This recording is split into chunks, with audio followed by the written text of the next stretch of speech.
Your news for the state of Tennessee in about 10 minutes. Tennessee in 10 starts now. A man was seen carrying a gun outside of a daycare center in East Tennessee. Police trying to figure out why he was there in the first place. This happened in Sevierville yesterday. Police say they got a call saying the man was in the parking lot of the daycare center with that gun. He was arrested. Investigators say no shots were fired. Nobody was hurt. A substitute teacher was believed to have been under the influence of prescription medicine while working at a middle school in Rutherford County. This happened yesterday at Siegel Middle School. Officials say that they had some concerns about the sub, Deborah Gentry.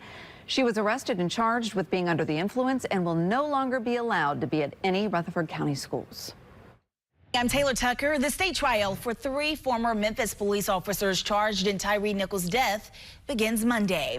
Chattanooga District Attorney Cody Wamp says a jury will come from Hamilton County and be brought to Memphis. The judge expects the trial to last no more than 2 weeks. Nichols died days after he was severely beaten during a traffic stop more than 2 years ago.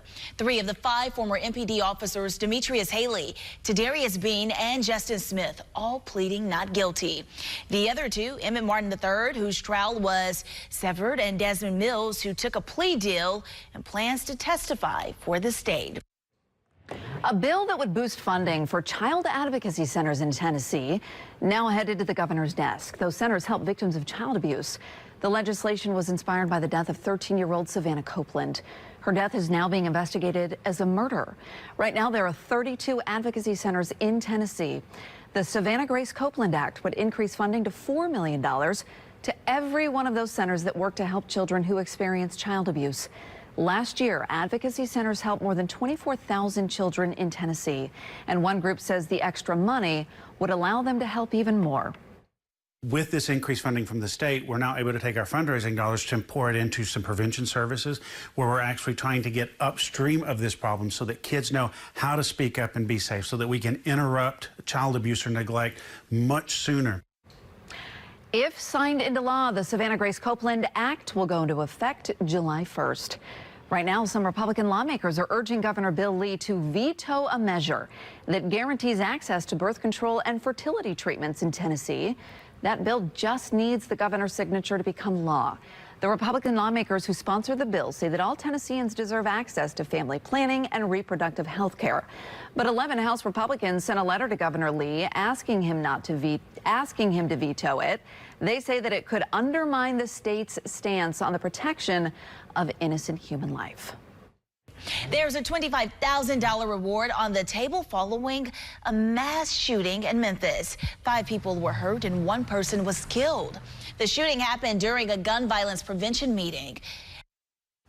All right, First Alert meteorologist Stefano DiPietro joining us, and basically everyone's got rain happening today. Well, we certainly do, Amanda. We're going to have hit and miss showers and thunderstorms through our day today. The same thing heading into tomorrow. So just keep the umbrella handy, keep an eye to the sky. It's better to have the umbrella, not have to use it, than not have one, and all of a sudden, yeah, a quick thunderstorm pops up over you. Could be some slow-moving, heavier downpours today that cause some ponding, but there is no severe weather threat. That will taper off this evening and overnight tonight. Isolated shower for the morning commute tomorrow, mainly out toward the west, but a better scattering of showers and thunderstorms develops tomorrow afternoon into the evening hours. Still no severe weather threat, but any thunderstorm again could still have some heavier downpours and a little bit cooler heading into tomorrow. Let's talk about the weekend and when this rain will finally get out of here. Leftover shower Friday night into very early in the day on Saturday. We could see 1 or 2 more showers pop up Saturday afternoon. Those would be very light, but I really do think most of us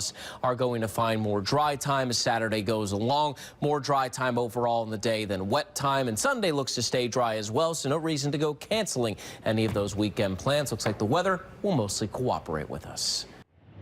Well, the Tennessee Black Caucus wants to hear your thoughts on this year's legislative session. They're planning a statewide listening tour for this summer. The focus will be on bills that passed that they say could be considered discriminatory. That includes dismantling DEI practices and moving the Human Rights Commission to the State Attorney General's office. Lawmakers also want to start planning ahead for next year's session.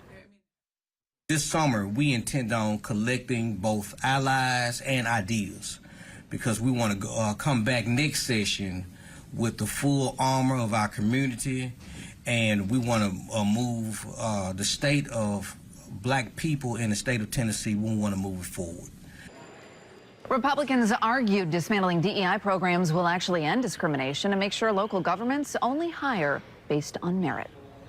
And Memphis faith leader Bishop Dickerson Wells is heading to the funeral of Pope Francis to represent local Church of God in Christ churches. Wells says Kojic has the same heart and spirit as Pope Francis. That's why he says they wanted to travel to Rome to be part of his celebration of life. He's also saying he's using his time to reflect on himself, making sure that in the future, his life resembles that of Pope Francis. Those are your headlines from the Action News 5 newsroom in Memphis. Oh, the longest zip line in America, right here in Tennessee. We're talking about the Mega Zip in Pigeon Forge, and it's now open. It's at the Wild Side, the sister property to Anakeesta. The zip line nearly 6,000 feet long, featuring a drop of over 1,000 feet. People at the Wild Side say if you go for a ride, it is an unforgettable flight through some of the most beautiful terrain in the country. Thanks for watching Tennessee in 10. We're going to